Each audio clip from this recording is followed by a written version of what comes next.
ഈ മൂന്ന് മതവിഭാഗങ്ങളുടെയും ഉത്സവം ഒരുമിച്ച് വരുന്ന ഒരു സമയമാണ്. അങ്ങനെയൊക്കെയാണെങ്കിലും നാം ജീവിക്കുന്ന ഈ കാലഘട്ടം, ആ കാലഘട്ടം എന്നുള്ളത് ഒന്ന് തിരിച്ചു മറിച്ചിട്ട് കെട്ടകാലം എന്ന് പറയുന്ന ഒരവസ്ഥയിലൂടെ കഴിഞ്ഞു പോകുന്ന ഒരു പ്രതീതിയാണ് കഴിഞ്ഞ 1-2 മാസങ്ങളിൽ കേരളത്തിലെ പല അവസ്ഥകളും പല വാർത്തകളും നമ്മൾ ചെന്നെത്തിച്ചത്. നമുക്കറിയാം, സ്വന്തം ഘാതകനെ വരെ പ്രസവിക്കേണ്ടി വന്ന അമ്മമാരുടെ ഒരു ഗതികേടുള്ള ഒരു കാലഘട്ടത്തിലാണ്. ഈ സമയത്ത് നമുക്കൊക്കെ ഓരോരുത്തർക്കും വലിയ ഉത്തരവാദിത്തമുണ്ട്. നാം ഓരോരുത്തരും സ്വയം രക്ഷാകർതൃത്വം ഏറ്റെടുത്തുകൊണ്ട് എവിടെ തിന്മ കാണുന്നോ അവിടെ സ്വീകരിക്കുകയും എവിടെ നന്മ കാണുന്നോ അവ സഹകരിച്ച് പ്രോത്സാഹിപ്പിക്കുകയും ചെയ്യേണ്ടുന്ന ഒരു അവസ്ഥയിലാണ് നാം ജീവിക്കുന്നത്. അതുകൊണ്ട് തന്നെ നമ്മുടെ ഉത്തരവാദിത്വം വളരെ വലുതാണ്. എന്തിനാണ് ഞാൻ നിങ്ങളോട് സംസാരിക്കുന്നത്? എന്തിനാണ് എൻ്റെ സംസാരം നിങ്ങൾ കേൾക്കുന്നത്? ഈ ചോദ്യങ്ങൾക്ക് ഉത്തരം കിട്ടുമ്പോഴേ ഇതിനൊരു പ്രസക്തി ഉണ്ടാവും. എന്തിനാണ് ഞാൻ നിങ്ങളോട് സംസാരിക്കുന്നത്? എനിക്ക് സ്വയം നന്നാവാൻ വേണ്ടി. എന്തിനാണ് നിങ്ങൾ എൻ്റെ സംസാരം കേൾക്കുന്നത്? നമുക്ക് സ്വയം നന്നാവാൻ വേണ്ടി. അതിനുമപ്പുറം നമുക്ക് മറ്റുള്ളവരെ സഹായിക്കാൻ കൂടി കഴിയുമ്പോഴേ ഇതിനൊരു അർത്ഥമുണ്ടാവുകയും നാം സ്വയം നന്നാവുകയും അതോടൊപ്പം മറ്റുള്ളവരെ സഹായിക്കുകയും ചെയ്യുമ്പോൾ മാത്രമേ നമുക്കിതിന് അർത്ഥമുണ്ടാകൂ. പഴയ കാലഘട്ടത്തിൽ നിന്ന് ഈ കാലഘട്ടം ഒരുപാട് മാറിക്കഴിഞ്ഞു. എനിക്കറിയാം, ഞാൻ പഠിക്കുന്ന കാലത്തിൽ, ഞാനൊരു ചെറിയ കുട്ടിയായിരിക്കുന്ന സമയത്ത് ഒരുപക്ഷെ എൻ്റെ പിതാവിനേക്കാൾ എനിക്ക് പേടിയുള്ളത്, എന്നെ നിരീക്ഷിക്കുന്നു, എന്നെ സൂക്ഷിക്കുന്നു, എന്നെ ശ്രദ്ധിക്കുന്നുണ്ട് എന്ന് തോന്നുന്നു സമൂഹത്തിലെ മറ്റുള്ളവർ. എൻ്റെ അടുത്തൊരു ചെറിയ തെറ്റോ കാര്യങ്ങളോ കണ്ടാൽ അത്തരം ആളുകളൊന്ന് ഉപദേശിക്കുകയും വേണമെങ്കിൽ എൻ്റെ പിതാവിനോട് നിർദ്ദേശിക്കുകയും അല്ലെങ്കിൽ സൂചിപ്പിക്കുകയൊക്കെ ചെയ്യും. എന്നാൽ ഇന്ന് അങ്ങനെ ഒരു അവസ്ഥയില്ല.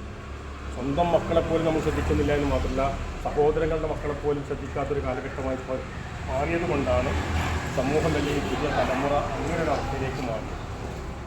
ഇതിനെ ശരിക്ക് പാരൻറ്റിങ് പരാജയപ്പെട്ട ഹെൽപ്ലെസ് പാരൻറ്റിങ്ങിൻ്റെ കാലഘട്ടമായി മാറിയിരിക്കുക.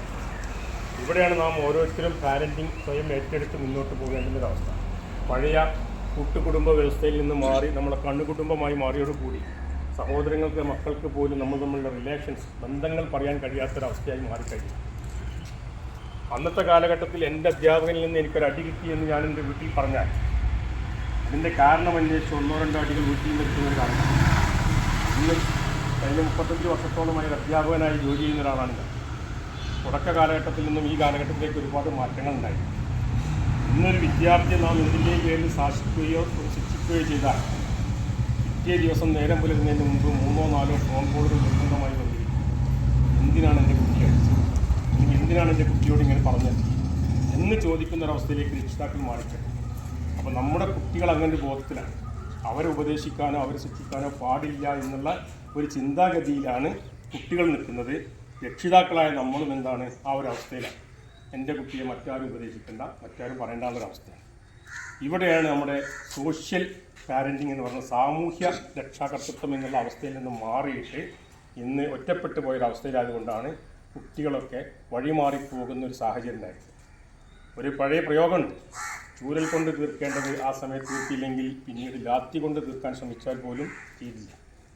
അപ്പോൾ അതുകൊണ്ട് ചെറിയൊരു ചൂണ്ടൽ കൊണ്ടോ ചെറിയൊരു സൂചന കൊണ്ടോ മാറ്റാൻ കഴിയുന്ന കാര്യങ്ങൾ നമ്മുടെ അശ്രദ്ധ കൊണ്ട് നമ്മൾ ശ്രദ്ധിക്കാതെ പോകുന്നത് കൊണ്ട് അത് വലിയ തെറ്റുകളായി മാറിക്കൊണ്ടിരിക്കുന്ന അവസ്ഥയാണ്. ഇവിടെയുള്ള ഖുർആൻ്റെ വചനം ഏറ്റവും പ്രസക്തമായി വരുന്നത് കുന്തും ഖൈറ ഉമ്മത്തിൻ ഉഖ്രിജത്തിൽ നാസി തഅ്മുറൂന ബിൽ മഅറൂഫി വതൻഹൗന അനിൽ മുൻകർ എന്ന് പറയും. ഏറ്റവും ഉത്തമ സമുദായമായിട്ടാണ്. ആ ഉത്തമ സമുദായം എന്ന് പറഞ്ഞാൽ എവിടെ ഒരു അനീതി കാണുന്നു, തെറ്റ് കാണുന്നു, ഒരു അക്രമം കാണുന്നു, അവിടെ നമ്മൾ ചൂണ്ടിക്കാണിക്കും. അത് നമ്മൾ അതിൽ നിന്ന് അവർ പിന്തിരിപ്പിച്ചു. അതുപോലെ തന്നെ നമ്മൾ നന്മ കൽപ്പിക്കുന്നത് തഅ്മുറൂന ബിൽ മഅറൂഫ്, നമ്മൾ നന്മ കൽപ്പിച്ചിട്ട് മുന്നോട്ട് കൊണ്ടുപോവുകയും തൻഹൗനാണെങ്കിൽ മുൻകർ, തെറ്റുകൾ മുൻകറാക്കപ്പെട്ട കാര്യങ്ങൾ മുഴുവൻ നമ്മൾ തടയുകയും ചെയ്യുന്നൊരവസ്ഥയിലേക്ക് നമ്മൾ സ്വയം മാറും. ഇന്ന് നമ്മളതില്ല. കുട്ടികൾ എന്തെങ്കിലും ചെയ്യുന്ന കാണുകയാണെങ്കിൽ നമ്മൾ കാണാത്ത രൂപത്തിൽ പോവുകയാണ്. കാരണം എന്താണ്, നമ്മൾ പ്രതികരിച്ചാൽ കിട്ടുന്ന മറുപടി നമ്മൾ പ്രതീക്ഷിക്കുന്നതായിരിക്കും. അപ്പോൾ അതുകൊണ്ടാണ് അങ്ങനെ അവസ്ഥയിലേക്ക് മാറുന്നത്. ഈ വഴിവിട്ടുപോയ ഈ സമൂഹത്തെ, ഈ യുവത്വത്തിൽ തലമുറയെ തിരിച്ചു പിടിക്കാൻ നാം സ്വയം ഓരോരുത്തരും രക്ഷിതാക്കളായി മാറുക എന്നുള്ള ഒരവസ്ഥയിലേക്ക് മാറിക്കഴിഞ്ഞാൽ മാത്രമേ നമുക്ക് ആ ഒരു നല്ല കാലഘട്ടത്തിലേക്ക് തിരിച്ചു വരെ നടത്താൻ കഴിയുകയുള്ളൊരു ബോധം നമുക്കുണ്ടാകുന്ന എപ്പോഴും നല്ലതാണ്.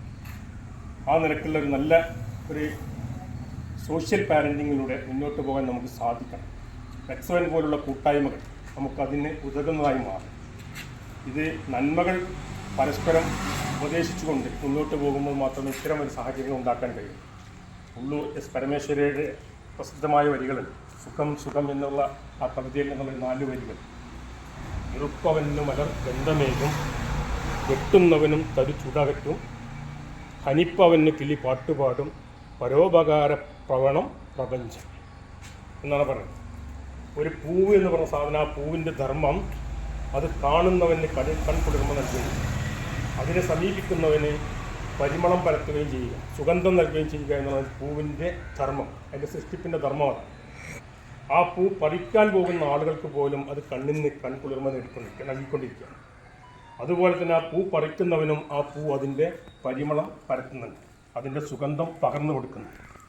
അതുപോലെ തന്നെയാണ് വെട്ടുന്നവനും തരി ചൂടകറ്റും.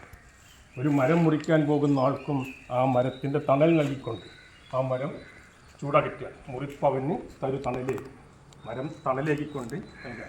അതുപോലെ തന്നെ ഹനിപ്പവന് കിളി പാട്ടുപാടും.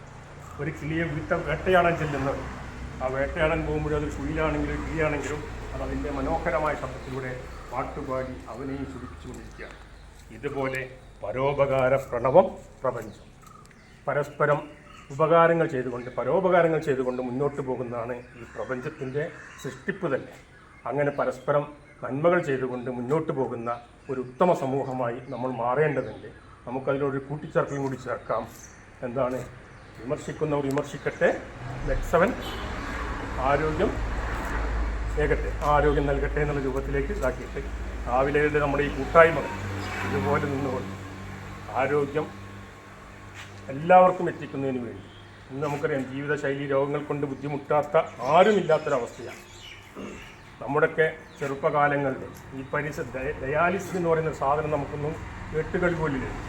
കോഴിക്കോട് മെഡിക്കൽ കോളേജിൻ്റെ 13-ാം വാർഡിൻ്റെ ഭാഗത്ത് ചെന്നാൽ ചെറിയൊരു വരാന്തയുടെ ഭാഗം മാത്രമായി നമ്മൾ ഡയാലിസിസിന് വേണ്ടി 2-3 മെഷീനുകളുടെ ഒരു ഭാഗമാക്കിയിട്ടുണ്ടായിരുന്നു. ഇന്ന് എല്ലാ പഞ്ചായത്തിലുള്ള ഡയാലിസിസ് സെൻ്ററുകൾ വന്ന രൂപത്തിലേക്കായി മാറിക്കഴിഞ്ഞു. ഇത് ജീവിതശൈലിയിൽ നിന്നുണ്ടായതാണ്. ഒരു ദിവസം ഒരു അരമണിക്കൂർ സമയം നമ്മൾ ഇതിനു വേണ്ടി ചെലവഴിക്കുന്നുണ്ട്. ഒരുപാട് ആളുകൾ ഇവർ തന്നെ ഒരുപാട് അനുഭവസ്ഥരുണ്ടായിരിക്കാം. നിങ്ങളുടെ ഷുഗർ ലെവലിലും പ്രഷർ ലെവലിലൊക്കെ ഉണ്ടായ മാറ്റങ്ങൾ, അതുപോലെ ഉണ്ടായിരുന്ന സന്ധിവേദനകൾക്കുണ്ടായ മാറ്റങ്ങളൊക്കെ പറഞ്ഞിരുന്നുണ്ടോ. അപ്പോൾ ഇത് ആളുകൾക്ക് ഏറ്റവും ഉപകാരമുള്ള ഒരു സാധനമാണ് ഈ മെക്സവൻ. അപ്പോൾ ഈ മെക്സവൻ ഉള്ളൂർ എസ് പരമേശ്വര 4 വരികൾ കവികളിലും പറഞ്ഞ പോലെ എല്ലാവർക്കും പരോപകാര പ്രവണമായി മാറിക്കൊണ്ട് ഈ മെക്സവൻ നമുക്ക് ഈ രാജ്യത്ത് മുഴുവൻ, ഈ ലോകത്തെ മുഴുവൻ ആളുകൾക്കും ആരോഗ്യം ദാനം ചെയ്യുന്നതിന് വേണ്ടിയുള്ള ഒരു കൂട്ടായ്മയായി മാറട്ടെ എന്ന് ആഗ്രഹിച്ചുകൊണ്ട് ആശംസിച്ചുകൊണ്ട് ഞാൻ എൻ്റെ വാക്കുകൾ അവസാനിപ്പിക്കുന്നു.